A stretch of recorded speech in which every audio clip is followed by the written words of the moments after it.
Hidrometeorologi, pemerintah Provinsi Jambi terus lakukan koordinasi dengan instansi terkait.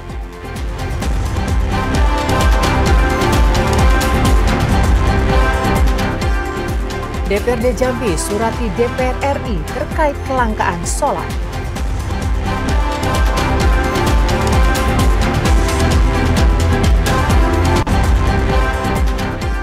Ombudsman RI Perwakilan Jambi terima 170 laporan pengaduan masyarakat terkait pelayanan publik.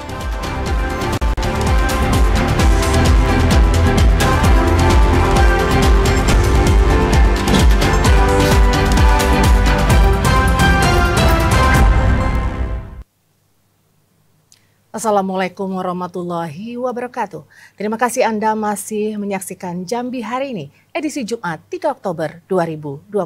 Selain 3 berita utama tadi, tim redaksi kami juga telah menyiapkan sejumlah informasi menarik lainnya untuk Anda. Bersama saya Ahmad Solihin. Dan saya Miki Sarjono, inilah Jambi hari ini selengkapnya.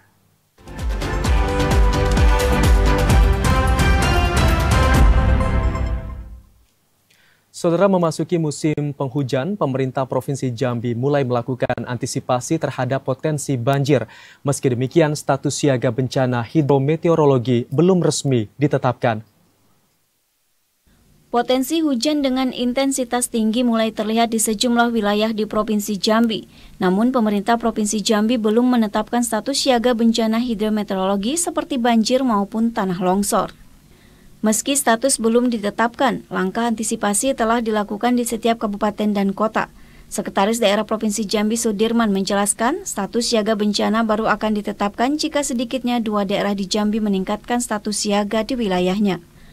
Pemerintah Provinsi Jambi juga terus melakukan koordinasi dengan instansi terkait untuk mengatasi persoalan bencana hidrometeorologi. Hal ini dilakukan untuk mitigasi potensi bencana yang terjadi.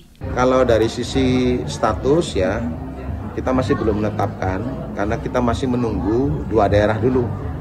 2 daerah, 2 kabupaten atau 2 kota silakan untuk menetapkan status siaga bencana banjir. Kalau itu sudah ditetapkan oleh daerah masing-masing minimal 2 daerah, baru kami tetapkan status siaga bencana banjirnya. Pemerintah Provinsi Jambi masih memfokuskan upaya penanganan kebakaran hutan dan lahan. Jika status darurat karhutla dicabut, maka status siaga bencana hidrometeorologi akan segera ditetapkan. Joko, TVRI Jambi melaporkan. Saudara, menindaklanjuti antrian solar yang telah menyebabkan konflik sosial, DPRD Provinsi Jambi secara resmi akan menyurati Komisi 12 DPR RI untuk meminta penambahan kuota. Ketua Dewan Perwakilan Rakyat Daerah Provinsi Jambi, Hafiz Fatah, secara resmi akan menyurati Komisi 12 DPR RI.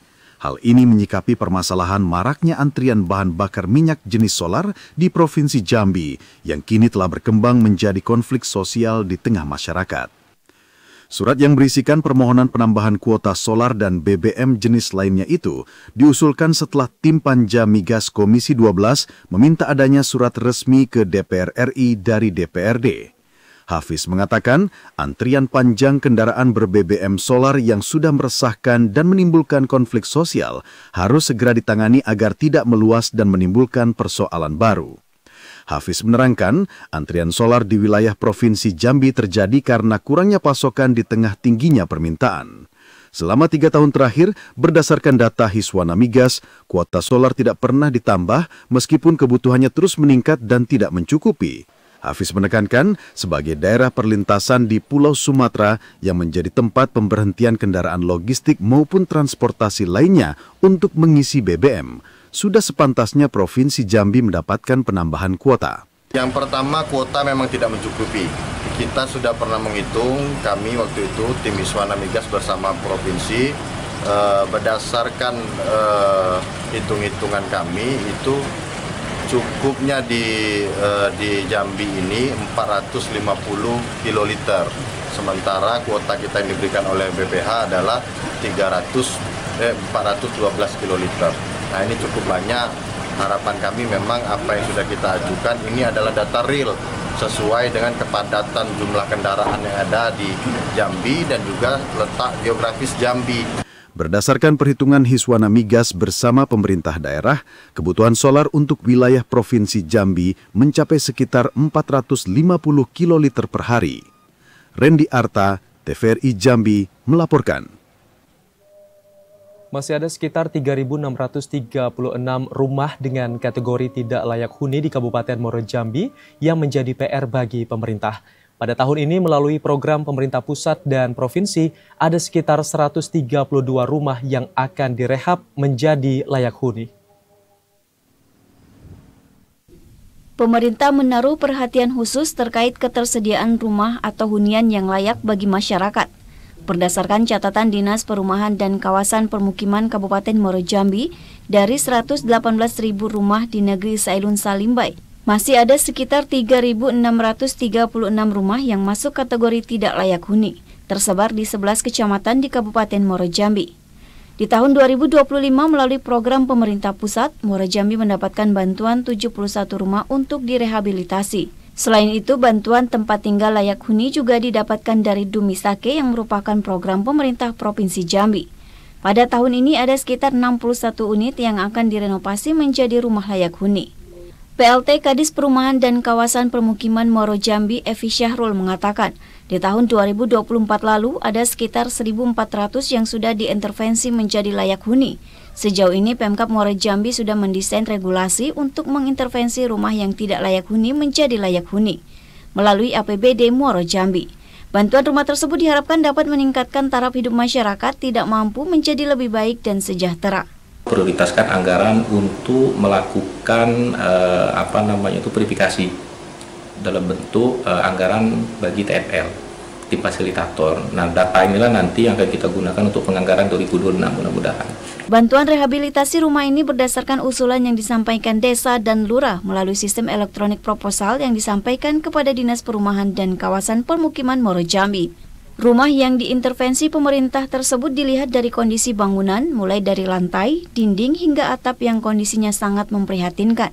Selain kondisi rumah, calon penerima bantuan juga harus memiliki surat kepemilikan tanah atas nama calon penerima.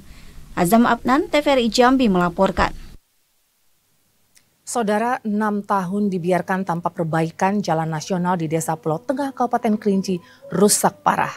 Sebagai bentuk protes dan kekecewaan, warga setempat melakukan aksi cuci piring di lubang jalan yang tergenang air. Aksi cuci piring dilakukan warga di jalan nasional sepanjang 1 km di Desa Pulau Tengah, Kecamatan Keliling Danau, Kabupaten Kerinci. Selama 6 tahun jalan utama menuju Masjid Keramat Pulau Tengah ini dibiarkan rusak tanpa ada perbaikan. Kondisi jalan kini menyerupai kubangan, penuh lubang yang dalam. Selain membahayakan keselamatan pengendara, kerusakan ini juga menghambat aktivitas harian dan perekonomian masyarakat, terutama saat musim penghujan. Warga sudah berulang kali melaporkan kerusakan ini ke Dinas Pekerjaan Umum Provinsi Jambi, namun hingga saat ini belum ada tindakan nyata dari pemerintah. Melapor sama itu Kabit itu Pak Nasrun, beliau di PU Provinsi Jambi, pernah kami laporkan, tidak ada tanggapan gitu. Harapan kami tolonglah kepada Bapak Bupati Provinsi, Bapak Bupati Kerinci atau Pak Gubernur Pak Al-Haris, tolong bantuin kami rakyat kecil. Ini jalannya kayak gini, sengsara kita, jalannya juga buruk. Masyarakat berharap pemerintah Kabupaten Kerinci bersama pemerintah Provinsi Jambi segera melakukan perbaikan infrastruktur tersebut sehingga tidak mengganggu aktivitas masyarakat dan transportasi. Ilwan, TVRI Jambi melaporkan. Saudara, pemerintah Kabupaten Muaro Jambi memperketat pengawasan dan SOP terhadap Dapur Satuan Pelayanan Pemenuhan Gizi (SPPG) setelah program MBG diperluas di Provinsi Jambi. Untuk mengetahui informasi selengkapnya akan disampaikan oleh reporter TVRI Jambi Hazet Akbar. Hazet, silakan dengan laporan Anda. Ya, selamat sore saudara. Memang hingga saat ini pemerintah Kabupaten Muaro Jambi terus melakukan pengawasan dan juga pengetatan terkait dengan Satuan Pemenuhan Pelayanan Gizi atau SPPG terkait dengan pemperluasan dari program MBG atau makan bergizi gratis di wilayah Provinsi Jambi. Langkah pengawasan ini diambil saudara untuk memastikan mutu, kemudian juga menjamin gizi, higienitas, serta distribusi pangan ke sekolah-sekolah yang dilakukan oleh SPPG terkait. Pemerintah daerah juga, terkhususnya pemerintah Kabupaten Muaro Jambi terus melakukan inspeksi rutin, kemudian juga memperkuat SOP, serta juga audit kebersihan yang dilakukan untuk melakukan pencegahan ataupun juga langkah-langkah strategis lainnya. Hingga saat ini kolaborasi juga menjadi kunci penting oleh pemerintah Kabupaten Muaro Jambi bersama unsur terkait untuk memastikan pangan ataupun juga MBG ini sampai dengan kepada siswa ataupun sekolah dalam keadaan layak dan memang dapat dikonsumsi sehingga dapat memberikan dampak positif terhadap kinerja belajar ataupun juga semangat para siswa dan siswi yang ada di lingkungan sekolah penerima MBG ini. Pemerintah Kabupaten Muaro Jambi, saudara, juga mengevaluasi SPPG yang mengelola dapur MBG. Memang meski saat ini di Muaro Jambi tidak ditemukan catatan ataupun juga kasus keracunan makanan, namun langkah ini dilakukan untuk pencegahan. Dan kemarin, tepatnya hari Selasa, pemerintah melakukan salah satu inspeksi dan juga pengawasan di salah satu SPPG di Desa Rengas Bandung, Kecamatan Jambi, luar kota Kabupaten Muaro Jambi. Di sana, Sekretaris Daerah Muaro Jambi, Budi Hartono, langsung memastikan keamanan dan juga memastikan kelancaran program MBG ini diberikan kepada siswa-siswi yang ada di sekolah terkait. Dan memang pemerintah saat ini terus melakukan pengetatan dan memastikan bahwa sajian makanan yang diberikan ini memang kualitas terbaik dan bergizi. Dalam peninjauan tersebut pada Selasa pagi, Sekda mengingatkan para pekerja untuk menjaga kebersihan diri, kemudian juga menerapkan perilaku hidup bersih dan sehat, serta pola-pola lainnya, sehingga nantinya ketika produksi makanan ini dilakukan, tidak terjadi kontaminasi ataupun juga hal-hal lainnya yang dapat merugikan dan juga merusak dari kualitas makan bergizi gratis ini. Dan juga pemerintah Kabupaten Muaro Jambi juga menghimbau kepada Satuan Pemenuh Pelayanan Gizi atau SPPG ini untuk melakukan ataupun juga memproduksi makanan MBG ini tepat di pagi hari atau subuh hari sebelum nantinya didistribusikan pada siang hari. Dan sangat-sangat ditekankan pada dasarnya untuk pemproduksian dari MBG ini tidak dilakukan pada malam hari ataupun juga sore hari. Karena nantinya pemerintah khawatir produk yang dikeluarkan dari MBG ini akan berpengaruh terhadap kualitas, kemudian juga nantinya ditemukan ataupun juga mengantisipasi temuan-temuan yang dapat merugikan dari program MBG ini sendiri. Kemudian juga dalam peninjauan tersebut, Satuan Pelayanan Pemenuhan Gizi di Kecamatan Jambi luar kota juga saat ini tengah melayani kurang lebih 27 sekolah, di mana sekolah yang dilayani adalah sekolah dari tingkat TK hingga sekolah menengah atas, dan dengan jumlah siswa mencapai 3.784 orang. Dan memang, saudara, program makan bergizi gratis ini merupakan program dari pemerintah Presiden Prabowo Subianto untuk menjamin mutu dan juga kualitas pendidikan melalui pemenuhan gizi yang optimal kepada siswa dan siswi. Di samping itu juga program MBG ini dapat membantu pemenuhan penggerakan juga ekonomi yang ada wilayah tersebut.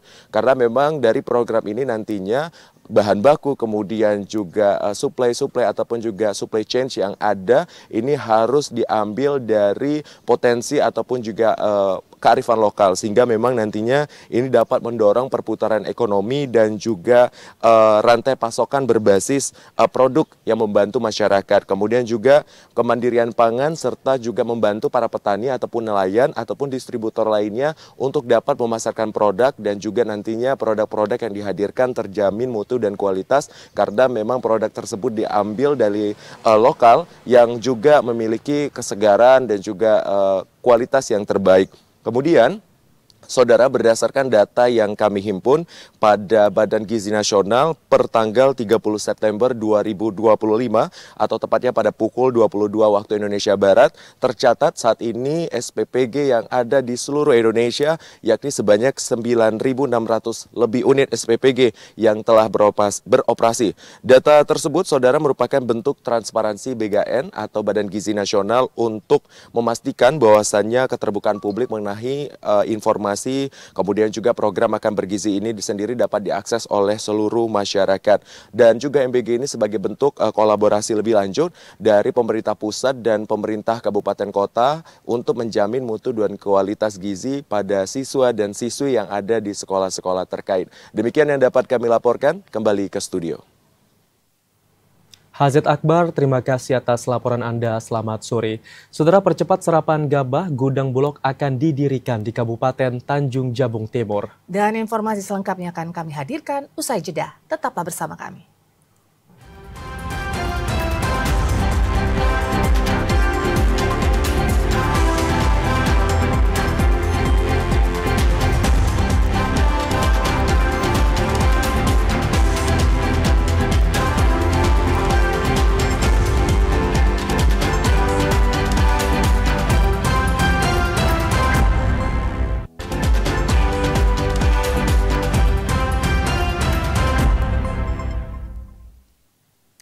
Saudara, terima kasih masih bersama Jambi hari ini. Pemerintah Kota Jambi terus mendorong pemanfaatan lahan tidur menjadi lahan pertanian. Langkah ini sebagai bentuk dukungan terhadap program swasembada pangan yang direncanakan Presiden Prabowo Subianto. Beginilah suasana salah satu lahan tidur yang berhasil disulap menjadi lahan produktif di Kota Jambi. Sebanyak 7 hektar lahan kosong saat ini telah dimanfaatkan untuk pertanian dengan komoditas unggulan tanaman jagung dan cabai. Upaya ini tak hanya untuk mempertahankan ketersediaan pangan, namun juga merupakan komitmen pemerintah Kota Jambi untuk menyukseskan program swasembada pangan yang menjadi prioritas pemerintah pusat di era Presiden Prabowo Subianto. Wali Kota Jambi Maulana menegaskan pemanfaatan lahan tidur akan membuka peluang bagi petani lokal untuk meningkatkan produktivitas dan pendapatan. Melihat langsung bagaimana pemanfaatan lahan yang sebelumnya kurang produktif, saat ini kurang lebih 7 hektar milik pemerintah kota dan banyak titik lain di seluruh Kota Jambi yang sejak awal kami dilatih menghimbau agar lahan-lahan tidur diproduktifkan. Ada di Palimo, ada di Simpang Pacipin, ada di Posos, ada di Penyengat, Rendah. Itu semua adalah program untuk ketahanan pangan, mendukung cita-cita Bapak Presiden. Pemerintah Kota Jambi juga menargetkan ke depan masih ada lahan-lahan kosong lain yang akan dikembangkan menjadi sentra pertanian. Program ini diharapkan mampu memberikan dampak langsung terhadap pertumbuhan ekonomi dan kesejahteraan masyarakat. Joko, TVRI Jambi melaporkan. Program pembinaan kemandirian di Lapas Kelas 2B Sarolangun membuahkan hasil. Warga binaan berhasil melakukan panen perdana ikan patin dan sayuran kangkung. Panen raya ikan patin dan sayuran kangkung di sarana asimilasi dan edukasi Sentra Ketahanan Pangan berbasis Pantahelix Lapas Kelas 2B Sarolangun menjadi wujud kebanggaan atas hasil kerja keras warga binaan. Program ini sejalan dengan Asta-Cita Presiden Republik Indonesia yang mendorong pemberdayaan warga binaan untuk mendukung ketahanan pangan nasional sesuai rencana strategis Kementerian Hukum dan HAM tahun 2024-2029.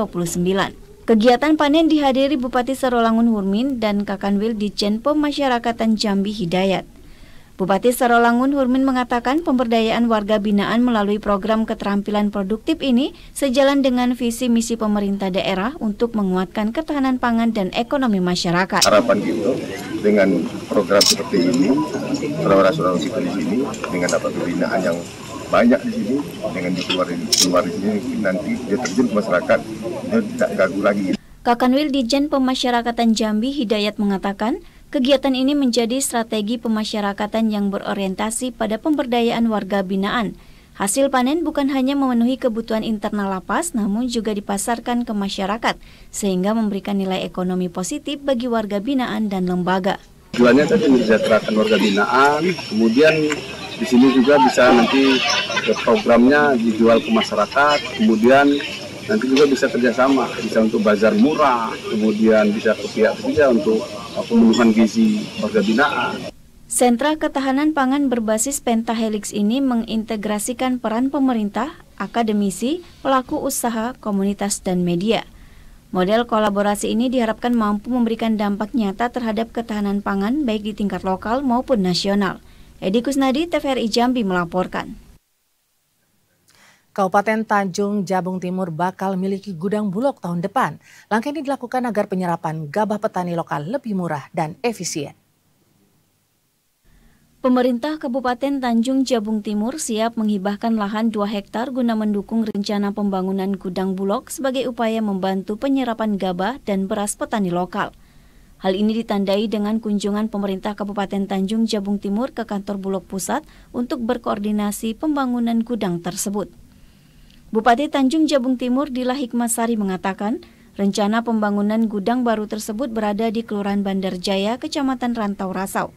Berdasarkan informasi, pihak Bulog dalam waktu dekat akan menjadwalkan tinjauan lapangan terkait lokasi pembangunan gudang. Menurut Bupati, keberadaan gudang baru diyakini dapat menambah alokasi serta mempercepat proses penyerapan gabah dari petani, khususnya di Kecamatan Rantau Rasau, Berbak, dan Nipah Panjang. Selain pembangunan gudang baru, Bulog turut melakukan kajian terkait rencana pembangunan pabrik beras untuk mendukung program hilirisasi di sektor ketahanan pangan. Dan alhamdulillah kemarin di hari Selasa saya sudah pergi menemui Kepala Bulog di Jakarta untuk menyerap hasil pertanian kita yang kemarin katanya harga gabah kita di 4.800. Alhamdulillah dari Bulog akan menyerap seluruhnya hasil pertanian di Kabupaten Tanjung Jabung Timur dengan harga 6.500 dan akan segera dibangun gudang Bulog di Rantau Rasau. Sebagai salah satu daerah lumbung pangan di Provinsi Jambi, Kabupaten Tanjung Jabung Timur selayaknya memiliki gudang Bulog sendiri. Selama ini gudang Bulog masih bergabung dengan Kabupaten Tanjung Jabung Barat. Diharapkan dengan adanya pembangunan gudang baru bisa mempercepat proses penyerapan gabah dan beras. Klipa Patria, TVRI Jambi melaporkan. Ombudsman RI Perwakilan Jambi telah menerima sekitar 170 laporan pengaduan masyarakat terkait pelayanan publik. Laporan tersebut datang dari sejumlah unit pelayanan, baik di kabupaten maupun kota yang ada di Jambi. Dalam beberapa bulan terakhir, Ombudsman Republik Indonesia Perwakilan Jambi telah menerima sekitar 170 laporan pengaduan masyarakat terkait pelayanan publik. Kepala Perwakilan Ombudsman RI Provinsi Jambi, Saiful Reswandi mengatakan, dari 170 laporan yang masuk, sekitar 80% sudah diselesaikan, sedangkan 20% sisanya masih dalam tahap penanganan. Diharapkan dengan percepatan penyelesaian laporan, pelayanan publik di Jambi dapat terus berbenah dan memberikan pelayanan yang lebih baik kepada masyarakat. Kemarin saya pleno sudah 170 laporan masuk ke Ombudsman. 80%-nya udah clear, udah kami selesaikan. Yang on progress sekitar 20%, 30-an, 40-an yang masih tersisa. Saya dalam kesempatan ini saya ingin himbau juga yang pernah menerima surat panggilan, surat keterangan dari Ombudsman untuk menyelesaikan laporan masyarakat, saya berharap mereka kooperatif segera melaksanakan tugas dan wewenang mereka. Sementara itu, Ombudsman Jambi juga mengimbau masyarakat yang mengalami kendala dalam pelayanan publik untuk segera melaporkan melalui kantor Ombudsman atau via telepon dan WhatsApp di nomor 0811 9593 737. Dengan adanya saluran pengaduan terbuka ini, diharapkan masyarakat semakin berani melaporkan permasalahan yang dihadapi dan pelayanan publik di Jambi dapat semakin berkualitas. Ashar, TVRI Jambi melaporkan. Saudara, tetaplah bersama kami karena kami masih akan kembali dengan sejumlah informasi penting dan menarik lainnya. Di antaranya, pelayanan kesehatan jiwa hadir di Puskesmas Kubun, Kota Sungai Penuh.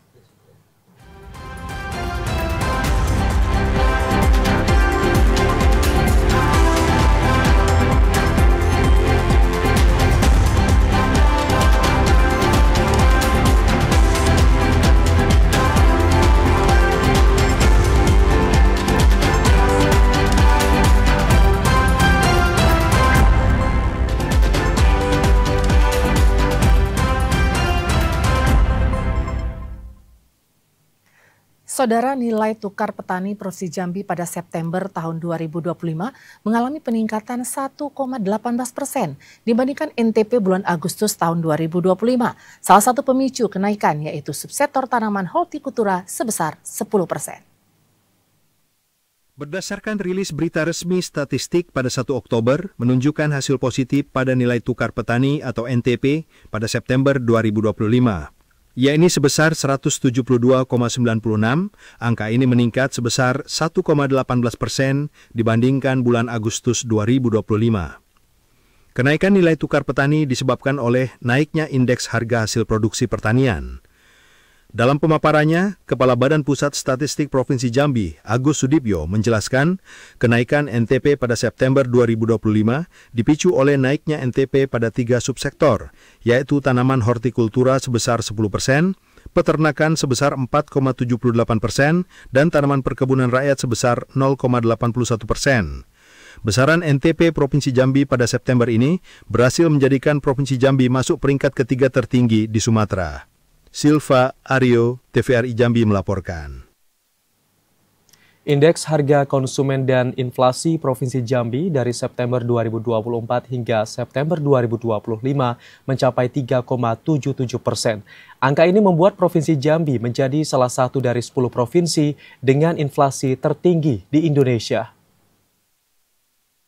Badan Pusat Statistik Provinsi Jambi baru saja merilis berita resmi statistik pada 1 Oktober 2025 kemarin. Kepala BPS Provinsi Jambi, Agus Sudibyo, memaparkan dari 3 wilayah cakupan nilai indeks harga konsumen dan inflasi, yaitu Kabupaten Kerinci, Muara Bungo, dan Kota Jambi. Nilai indeks harga konsumen dan inflasi tertinggi terjadi di Kabupaten Kerinci, disusul oleh Muara Bungo dan Kota Jambi, dengan total nilai indeks harga konsumen 109,80 dan inflasi year-on-year Provinsi Jambi pada bulan September 2025 ini senilai 3,77%. Angka ini membuat Provinsi Jambi menjadi salah satu dari 10 provinsi dengan nilai inflasi tertinggi di Indonesia. Selanjutnya, Agus Sudibyo menjelaskan bahwa nilai inflasi year-on-year pada September 2025 tertinggi pada Kabupaten Kerinci, yaitu senilai 5,90%, disusul oleh Muara Bungo senilai 4,47%, lalu Kota Jambi senilai 3,06%. Inflasi bulan September 2025 sebesar 0,81 itu berdampak terhadap inflasi tahun kalender yang tinggi sebesar 3,05. Nah, inflasi yang tinggi ini kalau kita urutkan secara nasional, kita berada di peringkat 10 terbesar tertinggi secara nasional. Upaya menekan inflasi membutuhkan dukungan dari semua pihak, terutama untuk memastikan pasokan komoditas selalu lancar hingga ke pasar, agar harga komoditas tetap stabil dan menunjukkan tren positif hingga akhir tahun. Silva, Aryo TVRI Jambi melaporkan. Saudara, Kota Sungai Penuh saat ini telah memiliki pelayanan kesehatan jiwa yang berada di Puskesmas Kumun. Melalui layanan, masyarakat dapat melakukan pemeriksaan dan pengobatan kesehatan jiwa melalui BPJS Kesehatan. Kota Sungai Penuh kini telah memiliki pelayanan kesehatan jiwa yang dapat membantu masyarakat melakukan pemeriksaan serta memulihkan kesehatan para ODGJ agar dapat kembali hidup normal. Pelayanan kesehatan jiwa saat ini berada di Puskesmas Kumun dan menjadi salah satu fasilitas kesehatan yang memiliki pelayanan kesehatan jiwa di Kota Sungai Penuh. Kepala Puskesmas Kumun Eko Purnaputra mengatakan masyarakat dapat melakukan pemeriksaan kesehatan jiwa melalui BPJS Kesehatan. Layanan ini tidak hanya untuk masyarakat Kota Sungai Penuh, tetapi juga melayani warga Kabupaten Kerinci dengan dukungan tenaga kesehatan di bidang kesehatan jiwa. Puskesmas Kumun ini salah satu dari 11 puskesmas yang ada di Kota Sungai Penuh, yang merupakan satu dari 5 puskesmas rawat inap yang ada di Kota Sungai Penuh dengan program unggulan yang kami miliki, yaitu program layanan kesehatan jiwa di Puskesmas Kumun. Ini menjadi nilai jual tersendiri bagi puskesmas kami, karena yang kami layani ini tidak hanya masyarakat yang ada di wilayah kerja Puskesmas Kumun saja, tetapi yang memanfaatkan layanan kesehatan jiwa ini adalah masyarakat mulai dari perbatasan Kerinci bagian hilir hingga perbatasan Kerinci bagian hilir. Meski pelayanan kesehatan jiwa telah berjalan di Puskesmas Kumun, namun saat ini belum tersedia fasilitas rawat inap, sehingga layanan yang diberikan masih terbatas pada rawat jalan. Falan Diandra, TVRI Jambi melaporkan. Beralih ke informasi lainnya, truk pengangkut logistik terguling dan masuk ke dalam jurang setinggi 5 meter di Jalan Lintas Timur Sumatera Jambi. Mobil yang ditumpangi 3 orang termasuk sopir ini mengalami mati mesin saat menanjak. Sebuah truk pengangkut logistik makanan terjun ke jurang setelah gagal menanjak di kawasan Jalan Lintas Timur Sumatera Jambi, kilometer 32 Desa Bukit Baling, Kecamatan Sekernan, Kabupaten Muaro Jambi. Mobil dari arah Riau menuju Lampung ini gagal menanjak karena mesin kendaraan tiba-tiba mati, sehingga truk mundur dan terjun ke jurang sedalam 5 meter. Beruntung Karnet yang merupakan istri dan anak serta sopir selamat dari peristiwa yang terjadi pada Kamis sore kemarin. Meski tidak ada korban jiwa, namun kondisi mobil dengan nomor polisi B9184BYT yang dikendarai Otong mengalami kerusakan di bagian depan. Kita dari arah Pekan, arah ke Lampung, tiba-tiba tanjakan kita mesinnya mengempos, mati mesin. Bapak di dalam dengan siapa saja? Saya sendiri, istri udah turun duluan. Pak, tidak ada korban, Pak ya? Nggak ada korban. Hingga Jumat pagi mobil belum bisa dievakuasi karena dalamnya jurang dan kondisi jalan yang ekstrim. Selain berupaya membantu evakuasi mobil, pihak Polres Muara Jambi juga masih melakukan penyelidikan penyebab utama kecelakaan tunggal tersebut. Azam Abnan, TVRI Jambi melaporkan. Saudara, tetaplah bersama Jambi hari ini karena kami masih akan kembali dengan sejumlah informasi penting dan menarik lainnya. Di antaranya pembuatan batik terdiri dari beragam teknik seperti tulis dan cap. Tetaplah bersama kami.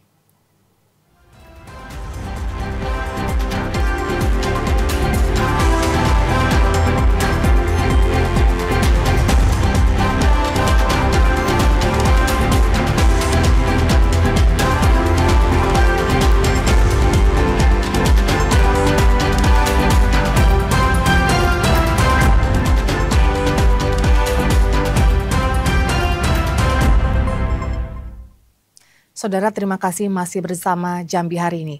Sidang lanjutan kasus pembunuhan menggunakan racun sianida dengan terdakwa Anggi Febriandi kembali digelar Pengadilan Negeri Jambi. Pada persidangan kali ini, jaksa penuntut umum menghadirkan saksi dari kakak korban. Sidang lanjutan kasus pembunuhan menggunakan racun sianida dengan terdakwa Anggi Febriandi kembali digelar di Pengadilan Negeri Jambi. Dalam persidangan yang berlangsung di ruang utama Pengadilan Negeri Jambi, jaksa penuntut umum menghadirkan saksi dari keluarga korban. Keterangan saksi diperlukan untuk menguatkan dugaan hubungan antara terdakwa dan korban yang diketahui sudah saling mengenal sebelum kejadian. Dari hasil kesaksian, saksi yang merupakan kakak korban mengaku bahwa terdakwa pernah beberapa kali mendatangi rumah korban sebelum peristiwa pembunuhan tersebut terjadi. Dalam kasus ini terdakwa diduga nekat membunuh korban dengan cara mencampurkan sianida ke dalam minuman kemasan yang dikonsumsi korban hingga meninggal dunia. Kalau untuk keterangan saksi hari ini sebenarnya kalau dikatakan memberatkan, tidak. Tapi dikatakan tidak memberatkan memang asalnya seperti itu. Cuma ini kami sayangkan sudah 4 tahun mereka berhubungan, kok ada seperti pembiaran dari pihak keluarga. Dia sudah pernah tinggal di rumah, tidur satu kamar. Terus tadi ceritanya mungkin keterangan terdakwa selanjutnya. Setelah pemeriksaan saksi, majelis hakim memutuskan untuk melanjutkan sidang pada pekan depan dengan agenda mendengarkan pembelaan dari terdakwa. Asar, TVRI Jambi melaporkan. Informasi lainnya, saudara, batik sebagai warisan budaya Indonesia memiliki beragam teknik dalam pembuatannya. 2 di antaranya adalah batik tulis dan batik cap yang hingga kini masih digunakan oleh para pengrajin batik di Jambi. Meski sama-sama bernilai seni tinggi, namun pembuatan kain batik memiliki perbedaan, seperti batik tulis, batik cap, dan batik printing. Teknik pembuatan akan mempengaruhi pada hasil jadi, baik dari segi kualitas maupun kuantitas. Pada proses pembuatannya, batik tulis dibuat dengan cara melukiskan malam atau cairan lilin menggunakan canting secara lebih eksklusif karena setiap guratan goresan tangan menghasilkan pola yang tidak pernah sama persis dan warna yang juga berbeda. Sementara itu, batik cap dibuat dengan menggunakan stempel tembaga yang disebut cap. Prosesnya jauh lebih cepat karena pola langsung tercetak di atas kain. Meski memerlukan tenaga dan keterampilan khusus, batik cap bisa diproduksi dalam jumlah lebih banyak dibanding batik tulis. Awal mulanya saya kenal Bu Ida tahun 2020. Bu Ida punya program untuk mengajar disabilitas bidang batik tulis. Bu Ida bekerjasama sama organisasi wanita Himpunan Wanita Disabilitas Indonesia atau HWDI yang sekretariatnya di Buluran. Ketuanya Ibu Dewi. Jadi Ibu Ida punya program pribadi itu bekerja sama HWDI itu. Kami 10 orang anggota HWDI mengikuti pelatihan batik tulis yang 1 minggu sekali yang diadakan Ibu Ida selama 3 bulan. Batik tulis dan batik cap sama-sama memiliki daya tarik tersendiri. Batik tulis lebih mahal karena nilai seni dan waktu pengerjaannya yang panjang. Sementara batik cap lebih terjangkau dan banyak diminati untuk pemakaian sehari-hari. Melalui keberagaman teknik ini, batik tidak hanya menjadi identitas bangsa, tetapi juga peluang ekonomi bagi para pengrajin. Pelestarian batik tulis dan batik cap diharapkan terus mendapatkan dukungan agar warisan budaya Indonesia tetap hidup dan mendunia. Batik tulis maupun batik cap adalah kekayaan budaya yang patut kita banggakan. Dengan menjaga dan menggunakannya, kita turut melestarikan warisan bangsa untuk generasi mendatang. Aryo Farhan, TVRI Jambi melaporkan. Perkembangan batik Jambi terus menunjukkan tren positif. UMKM batik di Kota Jambi tidak hanya mampu berinovasi mengikuti tren masa kini, tetapi juga membuka lapangan kerja sekaligus memperkuat identitas budaya daerah. Perkembangan batik Jambi terus menunjukkan tren positif, khususnya dalam sektor penjualan yang kian meningkat, seiring dengan tingginya minat masyarakat terhadap produk batik lokal. UMKM batik Jambi terus berinovasi dan selalu mengikuti tren masa kini agar tetap eksis pada perkembangan zaman. Sebagai salah satu UMKM batik andalan di Kota Jambi, Batik Berkah berperan penting dalam membuka lapangan kerja bagi masyarakat sekitar.